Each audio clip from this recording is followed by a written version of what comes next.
السلام عليكم ورحمة الله تعالى وبركاته. إن الحمد لله نحمده ونستعينه ونستغفره ونؤمن به ونتوكل عليه ونعوذ بالله من شرور أنفسنا ومن سيئات أعمالنا. من يهده الله فلا مضل له ومن يضلله فلا هادي له. ونشهد أن لا إله إلا الله وحده لا شريك له. ونشهد أن محمدا عبده ورسوله أرسله بالحق بشيرا ونذيرا وداعيا إلى الله بإذنه وسراجا منيرا. أما بعد فقد قال الله تبارك وتعالى في القرآن العظيم وبالفرقانه المجيد بعد أعوذ بالله من الشيطان الرجيم بفضل بسم الله الرحمن الرحيم.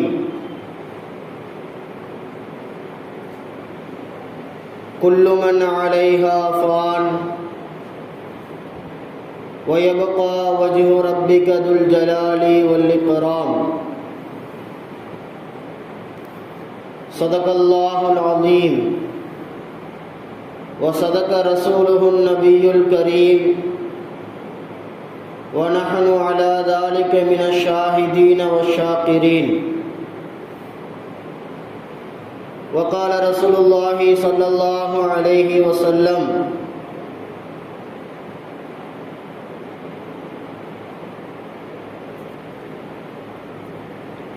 أقصر من ذكر هادم لذات الموت. وقال رسول الله صلى الله عليه وسلم إنما الأعمال بالنيات وإنما لكل امرئ ما نوى أو كما قال صلى الله عليه وسلم. எல்லா புகழும் புகழ்ச்சியும் நம்மையெல்லாம் முஸ்லிம்களாக முஃமினாக படைத்து மேலும் கண்மணி நாயகம் ரசூலுல்லாஹி ஸல்லல்லாஹு அலைஹி வஸல்லம் அன்னவர்களின் மீதும் அன்னவர்களின் வாழ்க்கையை அடிபெறலாமல் அப்படியே பின்பற்றி வாழ்ந்த உத்தம சத்திய சஹாபாக்கள், தாபிஈன்கள், தபஅ தாபிஈன்கள், வலிமார்கள், இறைநேச செல்வர்கள், சாலிஹான நல்லடியார்கள், குறிப்பாக இந்த அவையிலே வந்து அமர்ந்திருக்கின்ற நம் அனைவர்களின் மீதும் இன்னும் வர இருக்கின்ற ஊரார்கள், ஜமாத்தினர்கள் அனைவர்களின் மீதும் அல்லாஹ்வினுடைய சாந்தியும் சமாதானமும் அளவற்ற கருணையும் கிருபையும் என்றென்றும் நிலவட்டுமாக. ஆமீன் ஆமீன் யா ரப்பல் ஆலமீன். அன்பிற்கினிய அல்லாஹ்வின் நல்லடியார்களே, நாமெல்லாம் அல்லாஹ்வை வணங்கி வழிபடுவதற்காக அவனுக்கு பிடித்தமான ஒரு இடத்திலே அவனுடைய இல்லத்திலே ஒன்று கூடியிருக்கின்றோம். அல்ஹம்துலில்லாஹ். இதுபோல் எல்லா நாட்களும் அவனை வணங்கி வழிபடுகின்ற நல்லடியார்களாகவும் அவன் எதையெல்லாம் செய்யும்படி நமக்கு ஏவிருக்கின்றானோ அனைத்து விதமான நற்காரியங்களை செய்கின்ற நல்லவர்களாகவும் அவன் எதையெல்லாம் விட்டும் தவிர்ந்திருக்கும்படி நமக்கு உத்தரவிட்டிருக்கின்றானோ அனைத்து விதமான தீய காரியங்களிலிருந்தும் தவிர்ந்தவர்களாகவும் இருக்குகின்ற பாக்கியத்தை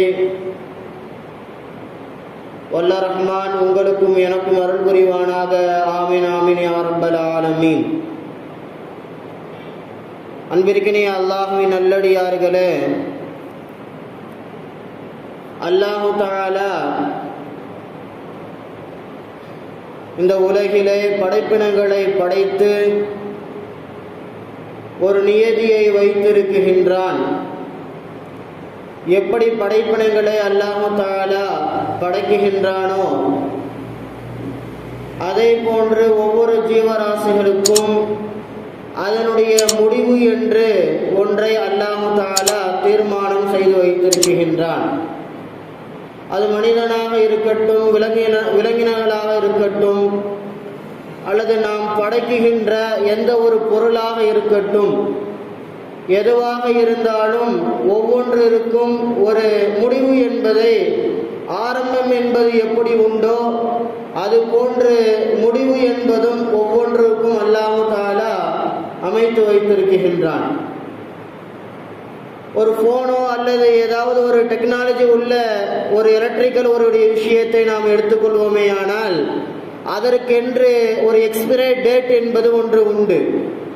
அதே போன்று ஏதாவது ஒரு உணவு பழக்கங்களை, உணவு வகைகளை நாம் எடுத்துக்கொள்வோமே ஆனால் அதற்கென்று ஒரு எக்ஸ்பிரி டேட் என்பது ஒன்று உண்டு. பிஸ்கெட்டாக இருக்கட்டும், அதே போன்று ஒவ்வொரு வஸ்துக்களையும் நாம் எடுத்துக்கொள்ளுகின்ற பொழுது அதனுடைய செயல்பாடுகளுக்கு தகுந்தது போல், அதனுடைய உபயோகத்திற்கு தகுந்தது போல் அதற்கு என்று ஒரு எக்ஸ்பீரியன்களை நாம் வைத்து இருக்கின்றோம்.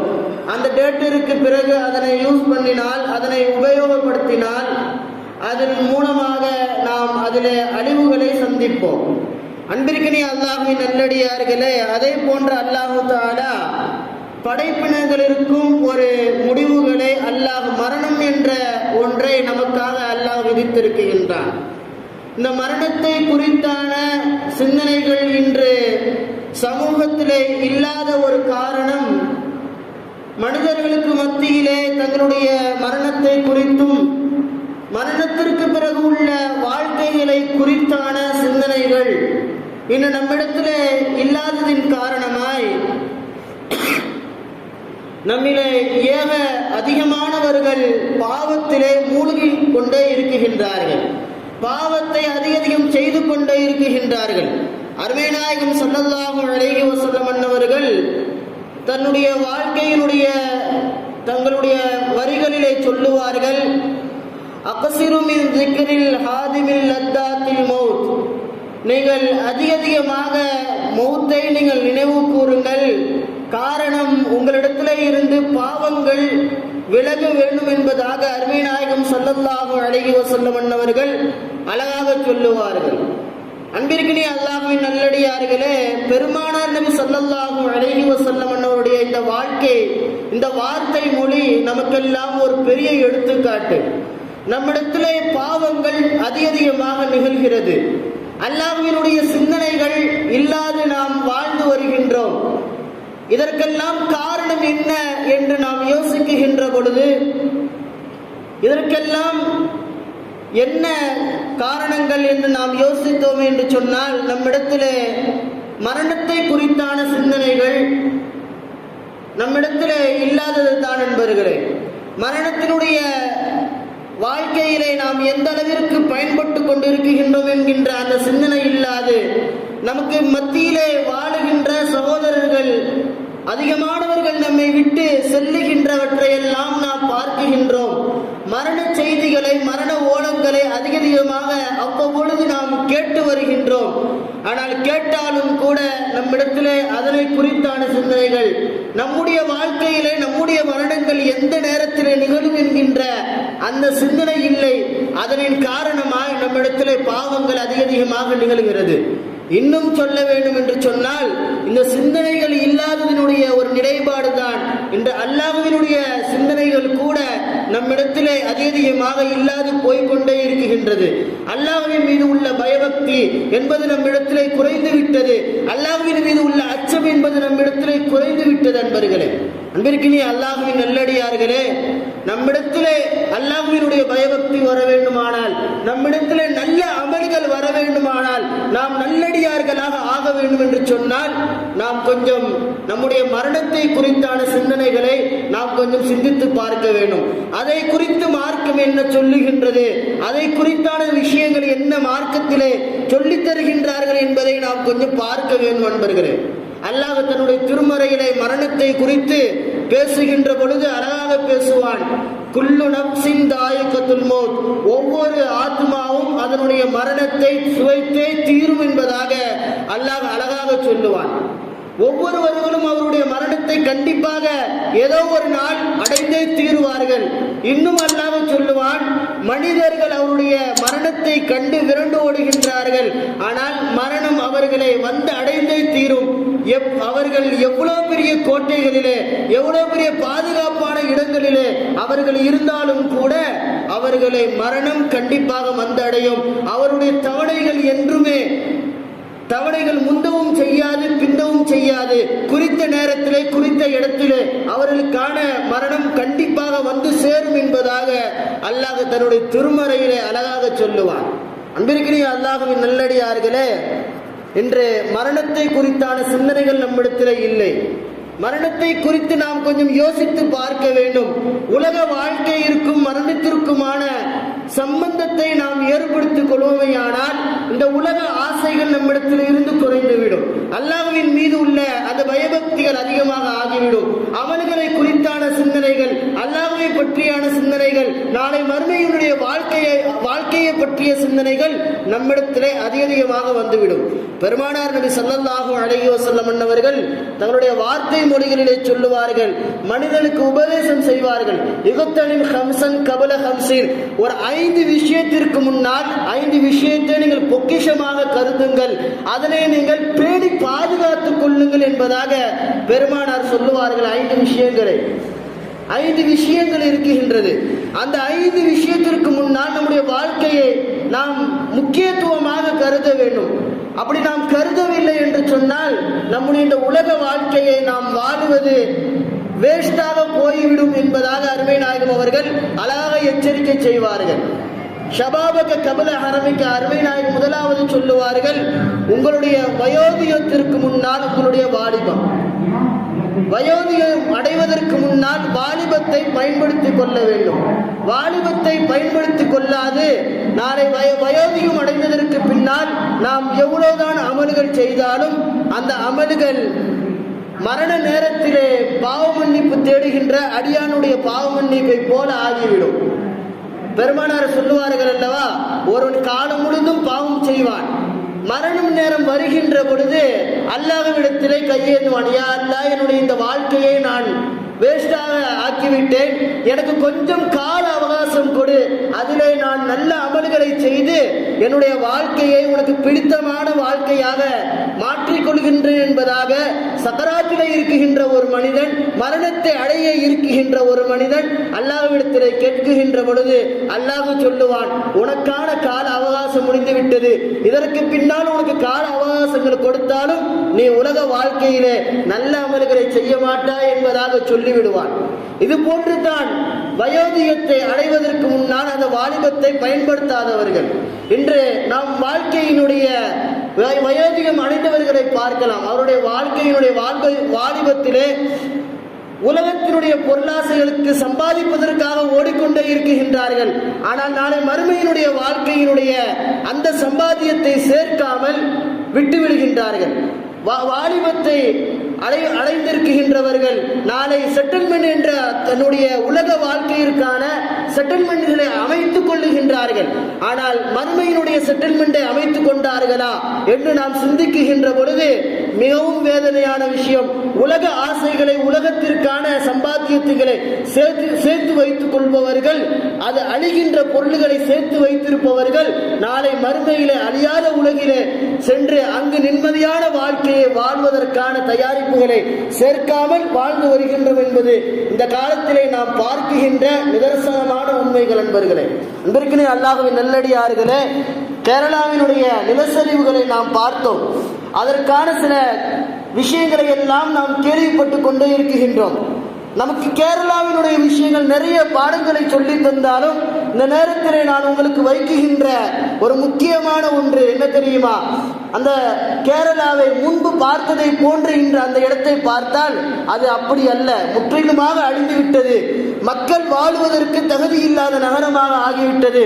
பெரும் பெரும் பணங்களை சேர்த்து வைத்துக் கொண்டவர்கள், உலக ஆசைகளுக்காக, உலக சம்பாத்தியத்திற்காக தங்களுடைய வாழ்வாதாரத்தை முற்றிலுமாக அர்ப்பணித்தவர்கள் கூட இன்று ஏழையாக அதனை அழித்துக் கொண்டு அடுத்தவர்களிடத்தில் கையேந்துகின்ற ஒரு நிலை, அவர்களுக்கு யாராவது உதவி செய்கின்ற ஒரு நிலை ஏற்பட்டிருக்கின்றது என்று சொன்னால் இதுதான் உலகத்தினுடைய வாழ்க்கை என்பர்களே. ஒரு கவிஞன் அழகாக சொல்லுவான், இதை சொல்லி நான் முடிக்குகின்றேன். ஒரு கவிஞன் அழகாக ஒரு கதை ஒன்று எழுதுவான். அந்த கதையிலே அவன் குறிப்பிடுவான், ஒரு மனிதன் ஒரு சிங்கத்திடம் மாட்டிக்கொண்டான். சிங்கத்திடம் மாட்டிக்கொள்கின்றான். சிங்கம் அவனை வேட்டையாடுவதற்கு துரத்துகின்றது. இந்த மனிதன் வேக வேகமாக ஓடிக்கொண்டு ஒரு மரத்திலே ஏறிவிடுகின்றான். ஒரு மரத்திலே தன்னுடைய உயிரை காத்துக் கொள்வதற்காக ஏறிவிடுகின்றான். சிங்கம் அவனை துரத்தி வந்து அந்த மரத்தினுடைய அடிவாரத்திலே காத்துக் கொண்டிருக்கின்றது. இந்த மனிதன் ஒரு கிளையில அமர்ந்து கொண்டு அந்த கிளையினுடைய ஆரம்பத்தை பார்க்கின்றான். அந்த கிளையினுடைய ஆரம்பத்திலே கரையான்கள் அந்த மரத்தை அரித்து கொண்டு வருகின்றது. கரையான்கள் அந்த மரத்தை அழித்து கொண்டே வருகின்றது. சிறிது நேரத்திலே அந்த கிளை உடைந்து கீழே விழுந்துவிடும். அவன் அந்த சிங்கத்திற்கு இரையாக ஆகிவிடுவான். அந்த நேரத்தை பார்க்கின்ற அந்த மனிதன் அடுத்த கிளையிற்கு மாறுவதற்காக முயற்சி செய்வதற்காக அடுத்த கிளையை பார்ப்பான். அடுத்த கிளையை பார்க்குகின்ற பொழுது அந்த அடுத்த கிளையிலே ஒரு பாம்பு ஒன்று இவனை கொத்துவதற்காக எப்பொழுது இந்த கிளையிற்கு இவன் மாறுவான், அவனை எப்பொழுது நாம் கொத்தலாம் என்பதாக படம் எடுத்துக்கொண்டு ஒரு நாக பாம்பு ஒன்றே இருக்குகின்றது. இதனை பார்க்கின்ற அந்த மனிதன் அடுத்த கிளையிற்கும் மாற முடியவில்லை. இவனால் கீழவும் இறங்கிவிட முடியாது. கீழே இறங்கினால் சிங்கத்திடம் மாட்டிக்கொள்கின்றான். அடுத்த கிளையிற்கு மாறினால் பாம்பிடம் மாட்டிக்கொள்வான். இதே கிளையிலே அவனை இருக்க முடியுமானால் அவனை அந்த கரையான அந்த கிளையை அழித்து அவன் கீழே விழுந்து விடுவான். என்ன செய்வது என்று அறியாத அந்த மனிதன் கொஞ்சம் மேலே தலையை உயர்த்தி பார்க்கின்ற பொழுது மேல் கிளையிலே ஒரு தேனு கூடு ஒன்று இருக்கும். அந்த தேனிலிருந்து ஒரு சொட்டு தேன் வலிகின்ற பொழுது அந்த தேனை சுவைப்பதற்காக தன்னுடைய நாவை நீட்டுவான். அந்த தேனுடைய சுவையை சுவைத்துக் கொண்டு அந்த சுவையிலே மயங்கியவன் அந்த கிளையை பிடித்துக் கொண்டிருந்த கையை விட்டு விடுவான். கிளையிலிருந்து கீழே விழுந்து சிங்கத்திடம் மாட்டிக்கொள்வான். இந்த கதையை எழுதின அந்த கதையாசிரியர் கீழே குறிப்பிடுவார், நீங்கள் சிங்கம் என்று வைத்துக் கொண்ட அந்த சிங்கம் தான் அவனுடைய மரணம். அவனை துரத்தி வருகின்றது மரணம். ஒரு மனிதனை அவனுடைய மரண காலங்கள் துரத்தி வருகின்றது. அந்த கரையான் தான் அவனுடைய வாழ்நாள். அவனுடைய வாழ்க்கைகள் கொஞ்சம் கொஞ்சமாக அரித்து கொண்டே செல்லுகின்றது. அவனுடைய வாழ்க்கைகள் கொஞ்சம் கொஞ்சமாக ஒரு வயதிலிருந்து தொடங்கி அவனுடைய வாழ்க்கைகள் நகர்ந்து கொண்டே இருக்குகின்றது. எதிரின் பக்கம், மரணத்தின் பக்கம் அவனுடைய வாழ்க்கை கொஞ்சம் கொஞ்சமாக அரிப்பட்டு கொண்டே இருக்குகின்றது. இதுதான் அந்த மரக்கிளை. மூன்றாவதாக சொல்லுவான் அந்த பாம்பு என்பது தான் கபரு குழி. அவனுடைய கபரினுடைய வாழ்க்கை அவனுக்காக எதிர்பார்த்து கொண்டிருக்கின்றது. அவனை விழுங்குவதற்காக, அவனை அடைவதற்காக அவனுடைய கபர் அவனை எதிர்பார்த்து கொண்டிருக்கின்றது அந்த பாம்பை போன்று என்பதாக சொல்லிவிட்டு தேனிற்கு அழகான உதாரணம் சொல்லுவான். அந்த மனிதன் சுவைத்த அந்த தேன் என்பது இந்த உலக ஆசை. அவன் இந்த உலக ஆசையை சுமந்ததின் காரணமாய் அந்த தேனுடைய ஒரு சொட்டை அவன் ருசித்ததின் காரணமாய் உலக ஆசையிலே அவன் மூழ்கிவிட்டான். மூழ்குவதின் காரணமாக அவன் அந்த கிளையை விடுகின்றான். அவனுடைய மரணத்தை அவன் அடைந்து விடுகின்றான் என்பதாக எழுதிவிட்டு சொல்லுவார். இதுதான் மரணத்திற்கும் அவனுடைய வாழ்க்கையிற்குமான அழகிய உதாரணம். அன்பிற்கினே அல்லாஹ்வின் நல்லடியார்களே, இந்த உதாரணம் நமக்கும் சேரும். நம்முடைய வாழ்க்கையிலே நாம் எதை சேர்த்து வைத்துக் கொள்ள வேண்டுமோ அதனை சேர்க்காமல் உலக ஆசையை நாம் எடுத்துக்கொண்டே செல்லுகின்றோம். உலக ஆசைகளுக்காக நம்முடைய வாழ்க்கையை நாம் நகர்த்தி வருகின்றோம். ஆனால் நமக்கு மறுமையினுடைய வாழ்க்கை என்று ஒன்று உண்டு. அதனை நாம் கொஞ்சம் யோசித்தோமே ஆனால் இந்த உலக ஆசை, இந்த உலகத்தினுடைய இந்த சுவை நமக்கு தெரியாமல் போய்விடும். அன்பிற்கிற சஹாபா பெருமக்கள் எல்லாம் இப்படித்தான் இருந்தார்கள். அல்லாஹ்வை அறிந்தார்கள், மறுமையினுடைய நிலையை புரிந்து கொண்டார்கள். இந்த வாழ்க்கை நிரந்தரமானது அல்ல என்பதை அவர்கள் புரிந்து வைத்திருந்தார்கள். அந்த புரிதல் அவரிடத்திலே இருந்த அல்லாஹ்வின் மீது உள்ள அச்சம், அவர்கள் மார்க்கத்தின் மீது வைத்திருந்த பற்று, இதுவெல்லாம் அவர்களை இன்று நாம் நல்லடியார்களாக ரலியல்லாஹு அன்ஹு என்று சொல்லுகின்ற ஒரு இடத்திலே அவர்களை சேர்த்திருக்கின்றது. அன்பிற்கினிய அல்லாஹ்வின் நல்லடியார்களே, மரணத்திற்கும் மரணத்திற்கும் நம்முடைய வாழ்க்கைக்கும் மத்தியிலே இதுதான் நிதர்சனமான உண்மை அன்பர்களே. இந்த வாழ்க்கை நமக்கு நிரந்தரமானது அல்ல. கேரளாவிலே நாம் பார்த்தோம், சுமார் இதுவரை மரணித்தவர்களுடைய எண்ணிக்கை 407ற்கு மேலாக இருக்குகின்றது. காணாமல் போனவர்களுடைய எண்ணிக்கை 180 தாண்டி இருக்குகின்றது. இது கேரள மக்களுடைய அந்த இடத்திலே வாழ்ந்தவர்களுடைய நிலைப்பாடு. அந்த இடத்திற்கு பயணப்பட்டவர்கள், அந்த இடத்தை சுற்றி பார்க்க சென்றவர்கள், அவருடைய எண்ணிக்கை எல்லாம் காணாமல் போய்விட்டது. எத்தனை பேர்கள் வந்தார்கள், அந்த எண்ணிக்கை இல்லாமலே ஆகிவிட்டது. அன்பிற்கினே அல்லாஹ்வின் நல்லடியார்களை சிந்திக்க வேண்டும். வாழ வேண்டும் என்பதற்காக சேர்த்து வைத்த பொருள்கள் அவர்களை காப்பாற்றவில்லை. நாமும் அப்படித்தான் நம்முடைய வாழ்க்கையிற்காக, செட்டில்மெண்டிற்காக அதிகமாக சேர்த்து கொண்டே இருக்குகின்றோம். தொழுகையை விட்டுவிட்டு சேர்க்குகின்றோம். மறுமையிற்கான தயாரிப்புகளை விட்டுவிட்டு சேர்க்குகின்றோம்.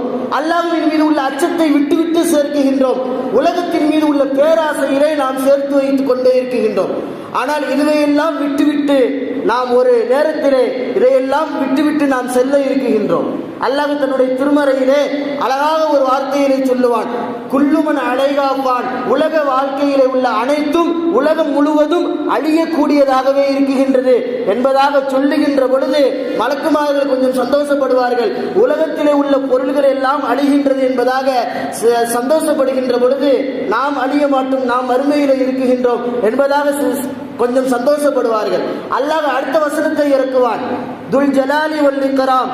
அல்லாஹ்வை தவிர மற்ற அனைத்தும் அழிந்துவிடும் என்பதாக சொல்லுகின்ற பொழுதுதான் அந்த மலக்குமார்களுக்கு கொஞ்சம் அறிவு வரும், நாமும் அழிந்து போவோம் என்பதை அடுத்த வசனத்திலே அல்லாஹ் சொல்லி காட்டுகின்றான் என்பதாக அவர்கள் யோசிப்பார்கள்.